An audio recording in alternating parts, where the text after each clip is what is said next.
Coming today, decades in the making for a native of Omaha who made the ultimate sacrifice for his country. John Chapman was at the Omaha National Cemetery when Private First Class Charles Vorel finally received the honors he deserved.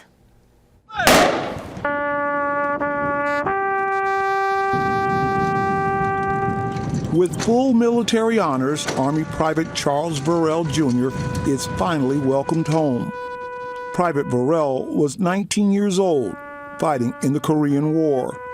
Private Vorel was in a fierce battle. The 19-year-old was killed in action in July of 1950, just a few weeks after the war started. He enlisted when he was 19, March of 1948. I was born October of 1948. And he asked my mother, his younger sister by a year, whether he should join the priesthood, devout Catholics.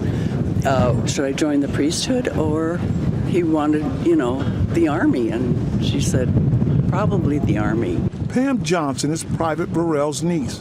Mrs. Johnson and her family were trying to find their loved one for years. Vorel was buried in Hawaii, unknown. Mr. Vorel was his remains were found. He had no identifiable markings whatsoever, no dog tags, nothing. And so because of that, there was just no chance to positively identify him back in the 50s up until just recently through DNA evidence. Mrs. Johnson gave a DNA sample to an organization that finally identified the remains of her uncle.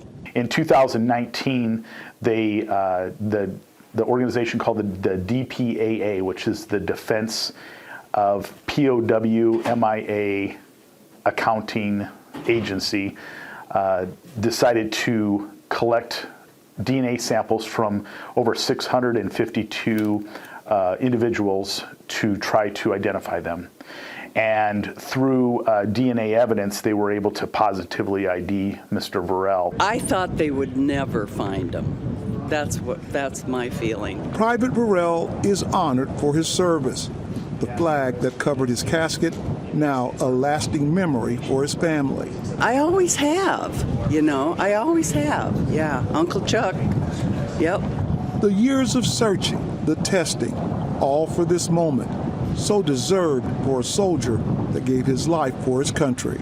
I never thought, it means a lot. I wish my grandmother,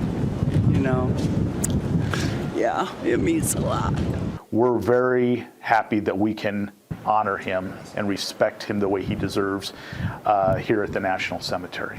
On your side in Sarpy County, I'm John Chapman, 6 News.